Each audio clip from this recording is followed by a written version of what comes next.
We're talking some Nuggets, some Clippers, and a big Game 7 tonight. Felt like I was reading a little story time to my kids. The Clippers on the verge of their first Western Conference Finals berth, but also on the verge of a total meltdown. They led 3-1 in this series and had a 22-point lead late in Game 6. But regardless, here we are. How very existential of me. Game 7 tonight. Here's Doc Rivers on how he will get his team ready. Is that what you're going to say to the team tomorrow yet? No, I'm going to say, let's go win.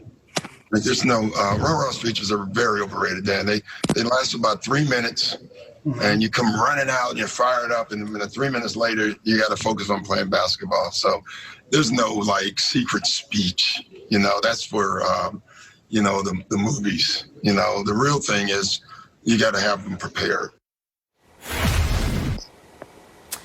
All right, Broussard, what will it mean for Kawhi and the Clippers if they do, in fact, lose this game tonight?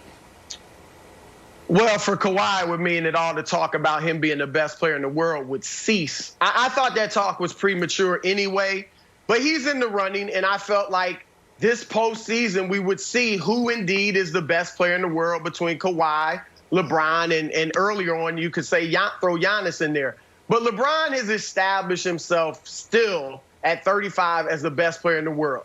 All that said, though, Kawhi Leonard's a made man.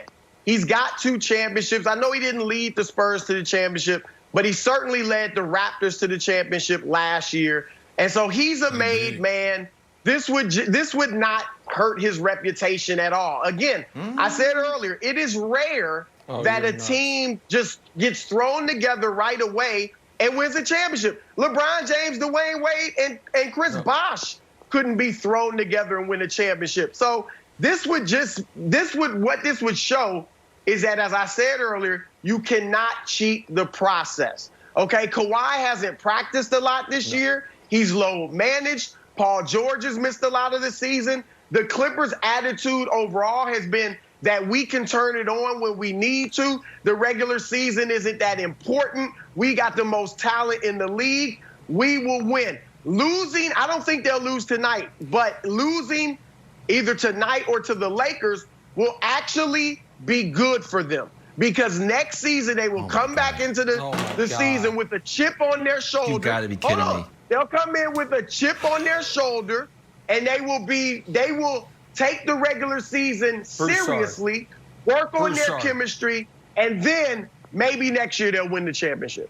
Broussard, you can't argue that not winning the title this year would be good for them because it helps them win the title next year. Even if that's true, they would just be net even on titles. Sounds like he did, though. It's totally insane. Obviously, they want to win the championship this year. Well, here's my point, though.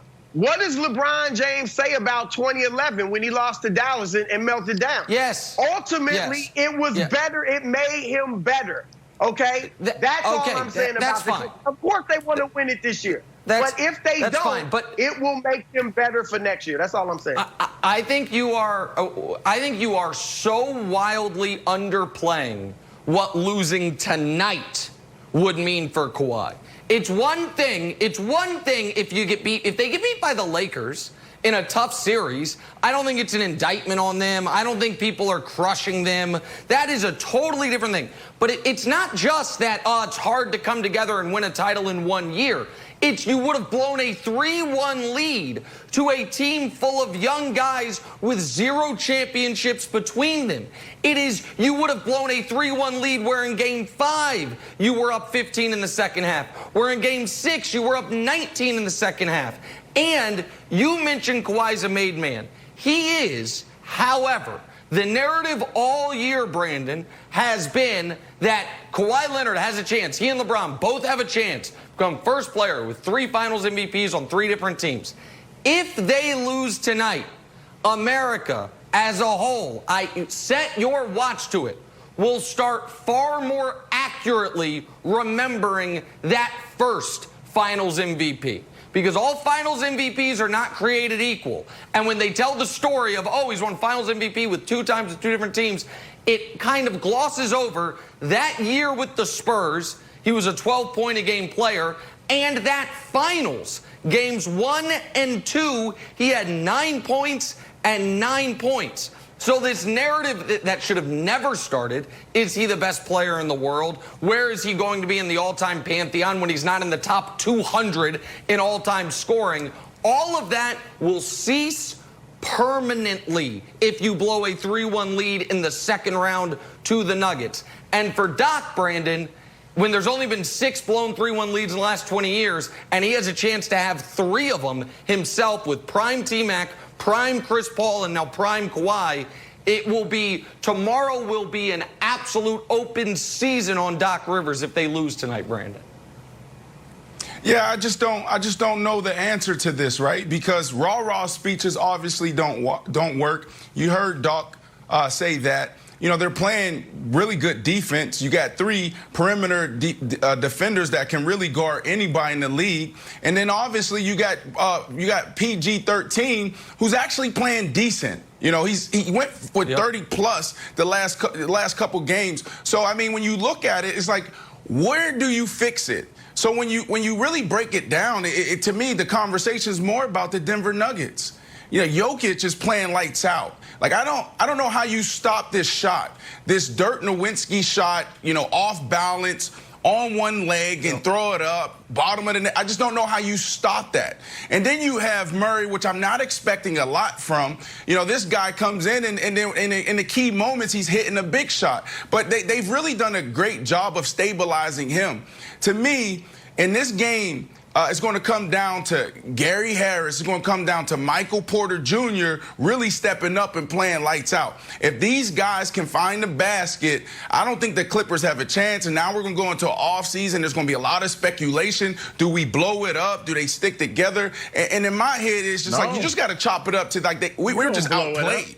That's what you got to look at it. You got to blame the bubble. You know, you got Paul George coming in and say, I just didn't feel it. And, you know, obviously I don't want to take his mental health for granted. But, you know, he spoke up and said, like, look, I was depressed and dealing with a little anxiety. So you got to think that has trickled down into the locker room in a major way.